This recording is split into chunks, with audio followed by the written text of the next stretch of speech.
So, what is the biological basis of this calorie restriction diet that makes it seem to work for so many model organisms and possibly work for humans as well? Well, research indicated that the calorie restriction diet is actually better at promoting a healthy lifestyle and longevity than exercise is just by itself. So, in understanding the biological basis, then we need to look at what the restriction of calories, not nutrients, but calories, would be for a particular organism. And eventually, this brought attention to a single gene known as SIRT2, spelled SIRT2. SIRT2 is a gene that affects the structure of another molecule called histones. Histones are proteins found in all organisms, eukaryotic organisms, that cause tighter or looser packaging of the DNA inside the nucleus. The more packaged the DNA is, the less the DNA is actually used. And so if you remember transcription from our first lecture, if the DNA is very tightly packaged by histones, transcription is reduced. Reduced transcription levels means that the cell enters a sort of dormant phase and is not nearly as active as it would otherwise be. With fewer proteins being produced from the DNA, this very likely also slows the rate of cell division. So it appears that going on a calorie restriction diet changes SIRT2, which alters histones to make the DNA more packaged, putting your body into a dormant or slower growing state. With this reduced metabolism, this could lower the aging risks and damage to the cell. Calorie restriction diet also appears to reduce inflammation. Inflammation is a common cause of many diseases, including Alzheimer's and heart attacks and strokes. They've noticed that individuals on the calorie restriction diet also have in their bodies a reduced inflammatory molecule called TNF, which stands for tumor necrosis factor. As you can possibly tell by the name tumor necrosis factor, it's a molecule that's involved in killing tumors. And if the molecule is reduced, that helps reduce inflammation and reduce the risk of cancer. So all of this could be related to this other molecule, TNF. But a third molecule that scientists have analyzed extensively in the calorie restriction diet is resveratrol. Resveratrol is a drug that decreases the activity of SIRT2, much like the calorie restriction diet does. This made scientists very excited because it seemed to indicate that you didn't really need to go on a calorie restriction diet to get all of the benefits of the calorie restriction diet. That you could just take resveratrol in a pure form, like a pill, and that would increase SIRT2 activity on its own and possibly having the same effects as SIRT2 would normally have in a calorie-restricted individual. There are conflicting studies, though, on whether or not this improves overall health. So it may be that while the calorie restriction diet increases SIRT2 activity, much like resveratrol does, there are other things that the calorie restriction diet does that improves overall health and longevity. So don't quite buy into the pill form just yet. From there, we're going to transition into some controversy about nutrients that we have today. And one of the biggest controversies that's around today is the evils of sugar. And in particular, one of these sugars that's targeted as being particularly evil is high fructose corn syrup, or HFCS. High fructose corn syrup is a common additive found in many foods in the United States today, as well as lots of other industrialized countries that have a lot of processed and packaged food. It's currently under fire by natural food advocates that joyfully like to replace this high fructose corn syrup in a lot of their recipes with more natural sugars, such as honey or agave syrup or brown rice nectar or things like that. They implicate high fructose corn syrup in the cause for the rise in obesity, increase in diabetes rates, and overall poor health in the United States. To understand a little bit more about high fructose corn syrup, let's talk about where it comes from. So it's a sugar that's derived from corn that's been processed to get a higher fructose content than is typically found in corn. Corn, in fact, naturally has a lot of sugar. But when you take a bite from a corn cob, you're probably not thinking to yourself, this tastes like candy. It is sweet and it does contain calories, but it doesn't taste nearly as sweet as candy does. Fructose is a commonly found sugar in corn, but so is glucose. And while corn contains some fructose, it in fact contains a lot more glucose. Fructose and glucose, if you remember from our first lecture, are both C6H12O6. They have exactly the same atoms, but their orientation or arrangement of those atoms is different. And it's the difference in structure that results in a difference in function. Namely, glucose cannot be detected by your tongue, whereas fructose can. And this was an evolutionary adaptation to get you to eat more fruit as a human being, which contains a lot of sugar and nutrients and is generally really good for you. Fructose is found in really high concentrations in fruit, but in corn, it's lower. There's a lot more glucose in corn than fructose.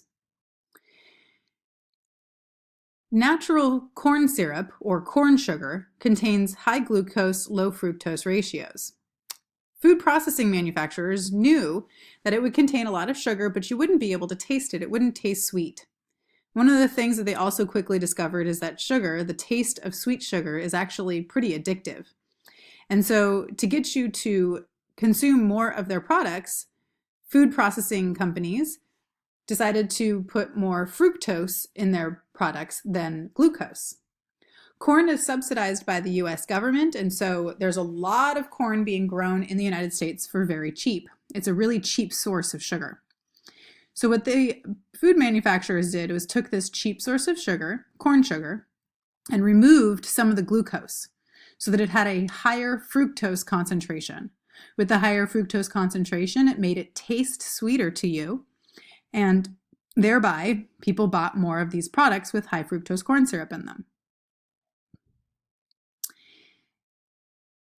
Nowadays, high fructose corn syrup is found in many different products, as you can see from the picture here. Things that would be obvious, like chewy chocolate chip fiber bars, to things that would be maybe less obvious, like ketchup or mayonnaise, like Miracle Whip. Because of this, a lot of nutritionists have lambasted or created a villain out of high fructose corn syrup, saying that it's an evil sugar and that other natural sugars are much better. But in fact, if you look at the chemical composition of natural sugars like honey or agave or other sugars like that, all of those also contain 50% fructose and 50% glucose, just like high fructose corn syrup. So what the food processing manufacturers were actually doing was taking this really cheap corn sugar and turning it into something that would taste more like the expensive honey or pure sugarcane sugar kind of sugar. So replacing high fructose corn syrup with honey or maple syrup or any of those other things doesn't actually change the overall health or nutrient content of a food. In fact, it's just as bad if you use just as much sugar. The problem isn't the use of high fructose corn syrup.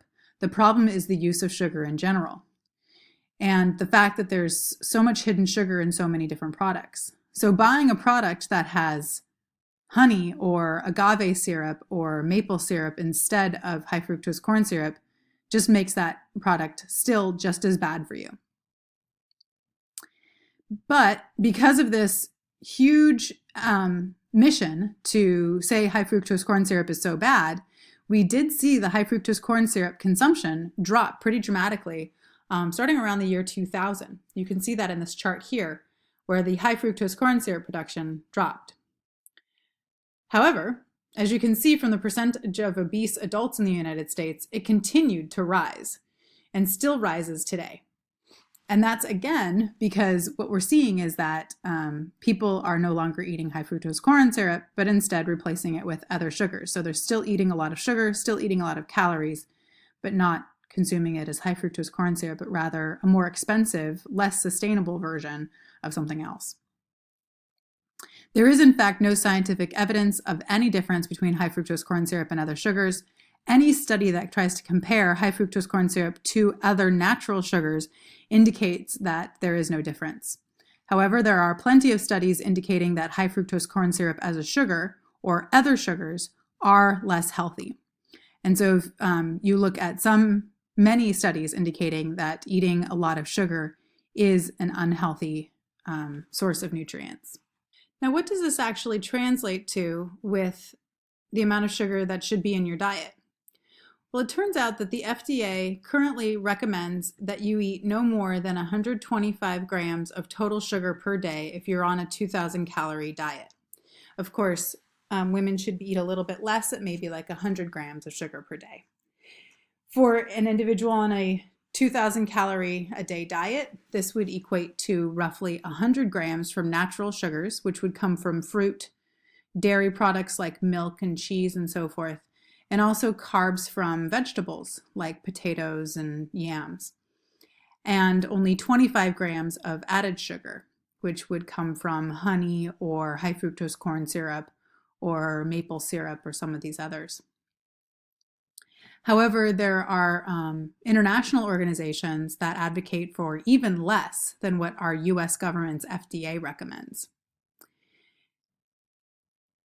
Reducing sugar intake can be quite a challenge for many people. Studies have shown that foods high in calories can be as addictive as drugs. And these foods trigger a release in a neurotransmitter in your brain called dopamine. We're going to be talking a lot about dopamine this week in this class.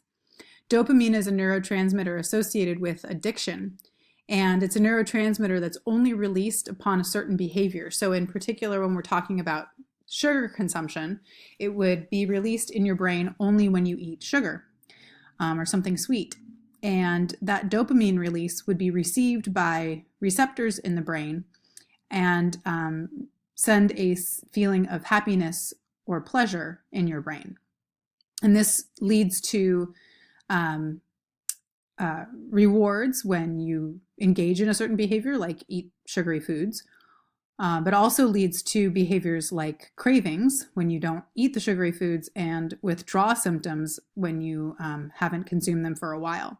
So some people will say that they get cranky when they go on a diet, aren't able to sleep well, or have changes in their mood, and that actually could be a real thing because, as I mentioned, there's this connection between high calorie foods and dopamine in the brain. So in order to kick the sugar habit, one of the things that nutritionists advocate for is to eat regularly, choose whole foods. So if you want to get some sugar, you can have grapes or other fruits like that are high in sugar naturally, bananas and so forth. To promote fullness, in order to eat less, you should eat high protein foods. If you're a vegetarian, of course, that could be eggs or tofu. And also healthy unsaturated fats, so eating a handful of almonds or something. Adding spices and nutrient-rich foods can also reduce cravings. Drinking water throughout the day can keep cravings pretty low, which is also really important because a lot of people confuse thirst with hunger. And then also to increase your willpower, make sure you get enough sleep every night. And finally, they advocate that you should cut sugar completely, cut processed sugar or added sugar completely. Don't just come off slowly. It's sort of, again, the equivalent of, a drug addict. You don't slowly reduce the amount of heroin that somebody's taking in. They just cut it out completely. That's the best way, is going cold turkey.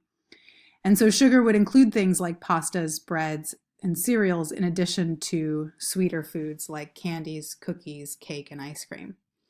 For a best transition, just go cold turkey. So that's it for our controversies in nutrition. What we're going to talk about next is some other interesting notes about nutrition and some things you may have heard in the news about particular foods.